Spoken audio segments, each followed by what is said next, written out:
So కాబట్టి మీరు గెలుస్తారనేటువంటిది ఒక మీ విశ్వాసం. సరే రైట్. కానీ గత పార్లమెంట్ ఎన్నికల రిజల్ట్ చూసినా, లేకపోతే అంతకుముందు పార్లమెంట్ ఎన్నికల రిజల్ట్ చూసినప్పటికీ కూడా గత పార్లమెంట్ ఎన్నికల సమయంలో రాష్ట్రంలో బీఆర్ఎస్ పార్టీ అధికారంలోకి వచ్చింది.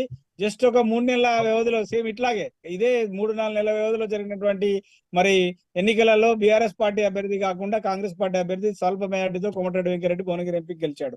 మరి ఇప్పుడు కూడా అట్లాంటి సిచ్యువేషన్ రిపీట్ కాదనేటువంటి గ్యారంటీ ఏంది? అలాంటిది ఏమీ లేదన్నా. మేము శాసనసభ ఎన్నికలప్పుడు ప్రజలకు ఇచ్చిన వాగ్దానాలను 6 గ్యారెంటీలు 5 గ్యారెంటీలను అమలు చేసి మేము ప్రజల మధ్యలో ఉన్నాం. ప్రజలు ఇప్పుడు సంతోషంగా ఉన్నారు. కాదా, అటువంటిది ఏమి ఉండదు. కాంగ్రెస్ పార్టీ అభ్యర్థి ఇక్కడ గెలుస్తాడు ఖచ్చితంగా. ఎందుకంటే ఒక్కసారి మొన్న జరిగిన శాసనసభ ఎన్నికలప్పుడు అసెంబ్లీలో పడ్డ ఓట్లను చూస్తే 8,50,000 ఓట్ల మెజార్టీతో కాంగ్రెస్ పార్టీ ముందంజలో ఉంది. 5.5 లక్షలతోటి బీఆర్ఎస్ పార్టీ ఉంది. 70,000 ఓట్లతోటి బీజేపీ పార్టీ ఉన్నది. కాబట్టి అక్కడ ఏంటంటే సుస్పష్టంగా కాంగ్రెస్ పార్టీ యొక్క మెజారిటీ స్పష్టంగా కనబడుతున్నది. అక్కడ ఉన్న శాసనసభ్యులంతా కూడా మాకు చాలా అనుభవజ్ఞులు, సీనియర్ శాసనసభ్యులు ఉన్నారు. ఒక్క జనగామలో 15,000 మైనస్ ఉన్నాం తప్ప ప్రతి దగ్గర ఇప్పుడు నగరేకల్లో 66,000 మెజారిటీ తోటి గెలవడం జరిగింది. ఇబ్రాహీంపట్నం, భువనగిరి, మీకు ఆలేరు, అన్ని చోట్ల భారీ మెజారిటీ తోటి మా కాంగ్రెస్ పార్టీ శాసనసభ్యులు గెలిచిన పరిస్థితిని మనం గమనిస్తున్నాం. కాబట్టి ఖచ్చితంగా అక్కడ కాంగ్రెస్ పార్టీ అభ్యర్థి చామల కిరణ్ కుమార్ రెడ్డికి భారీ మెజారిటీ రావడం తథ్యం అన్న.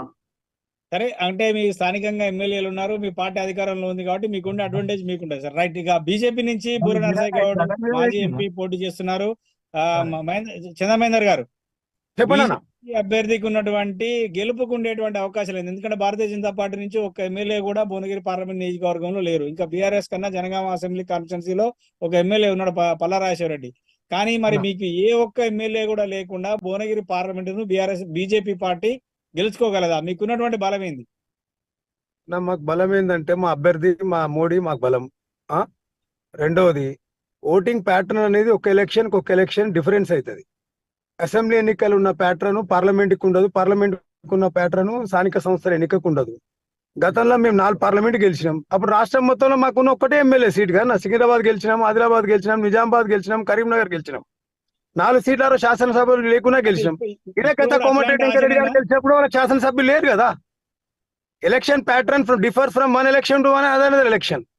రెండవది, మిత్రులు చెప్పినట్టు వచ్చిందంటే యాంటీ ఇన్కంబరెన్సీ నడిచింది. కాంగ్రెస్ ప్రత్యామ్నాయంగా ఆ రోజు అసెంబ్లీ ఎన్నికలు అనుకున్నారు. కానీ ఈరోజు దేశం మొత్తంలో ఉన్న ప్రభుత్వం సుస్థిర ప్రభుత్వం, స్థిరమైన ప్రభుత్వం, మోడీ గారి నాయకత్వాన్ని కోరుకుంటున్నారు. కనుక ఖచ్చితంగా మా బలం మా అభ్యర్థి బూర నరసయ్య గారు, మా పార్టీ మా బలం, మా మోడీ మా బలం. సో అంటే మోదీని బీజేపీని చూసి ఓటేయాలా భువనగిరి పార్లమెంట్ నియోజకవర్గ ప్రజలు?